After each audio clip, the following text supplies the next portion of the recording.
For years, concealed carry meant one thing: slim semi-autos, high capacity, lightweight frames, and more often than not, a Glock. It became the default answer: reliable, simple, easy to recommend.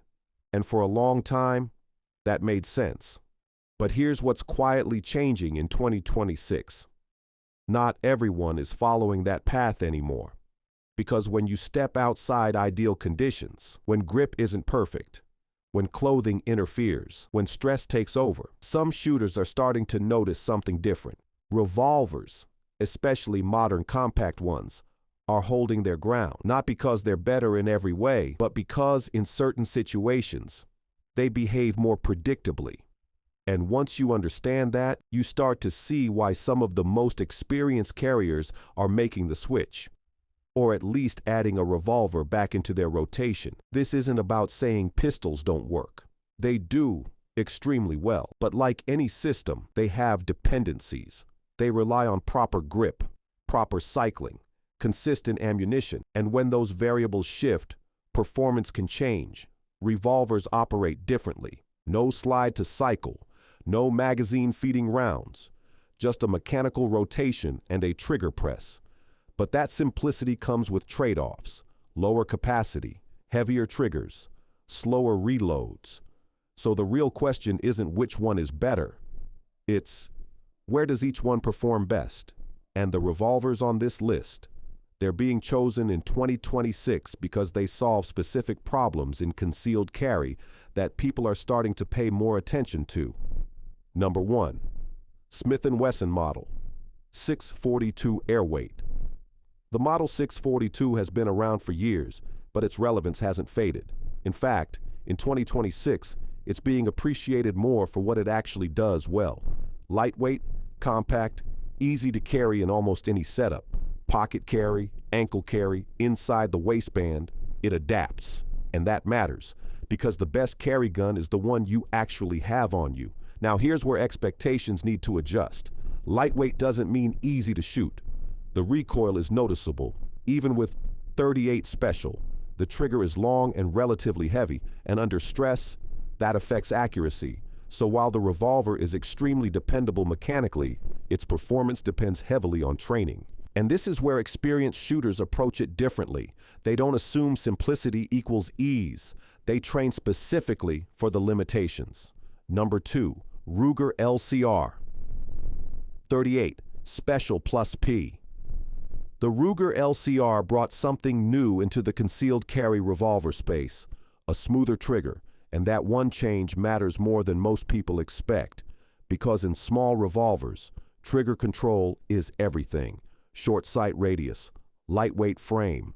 There's very little room for error, and a smoother trigger reduces that error. Now in real-world use, the LCR feels more forgiving than many traditional snub-nose revolvers. But here's the trade-off: it's still lightweight, so recoil remains a factor, and with plus P loads, that recoil becomes sharper. So, again, the revolver performs well, but it still demands proper technique. Number 3, Kimber K6.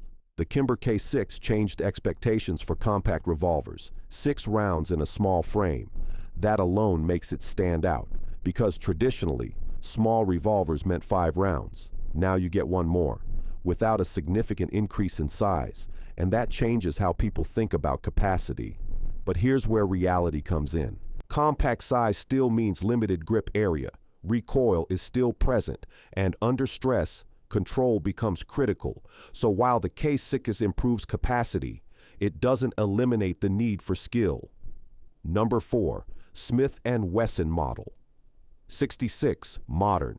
The modern Model 66 brings versatility into the concealed carry conversation, larger than a typical snub, but still manageable for carry with the right setup.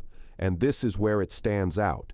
It can handle .357 Magnum, but also allows .38 Special for easier shooting. Now here's where expectations and reality meet. With 357 loads, recoil becomes a major factor, especially in shorter barrel configurations. So many shooters choose .38 Special for carry, not because the gun can't handle bar 357, but because control matters more than raw power. Number 5. Ruger SP101.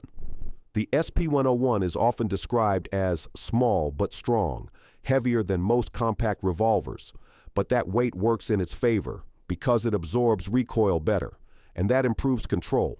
Now, compared to ultralight revolvers, the SP101 feels more stable in the hand.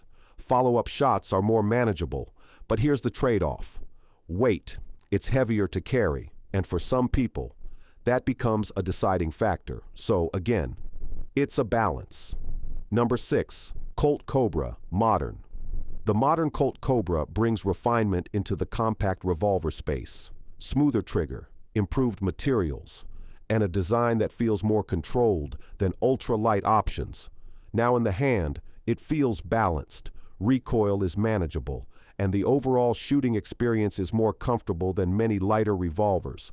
But here's where expectations need to adjust. It's slightly larger than some ultra-compact options, and that affects concealability. So while it improves shootability, it changes how you carry it. Number 7. Smith & Wesson Model 340 PD.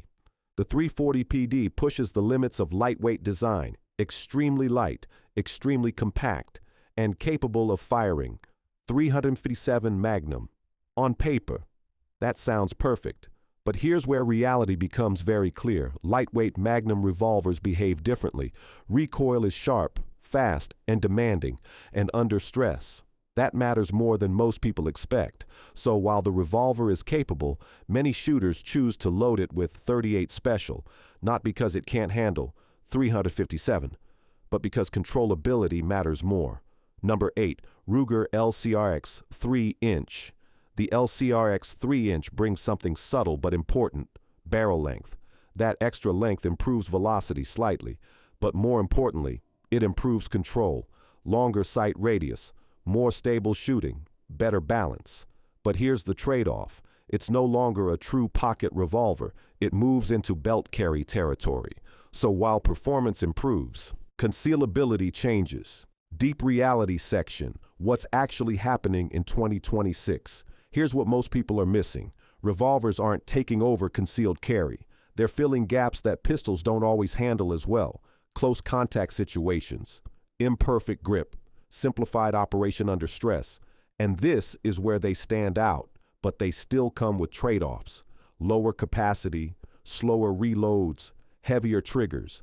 And that's why experienced shooters aren't replacing pistols. They're choosing tools based on context. So why are these revolvers dominating concealed carry in 2026? It's not hype, it's not nostalgia, it's understanding where these guns perform best, understanding their limitations, and choosing them for the right reasons.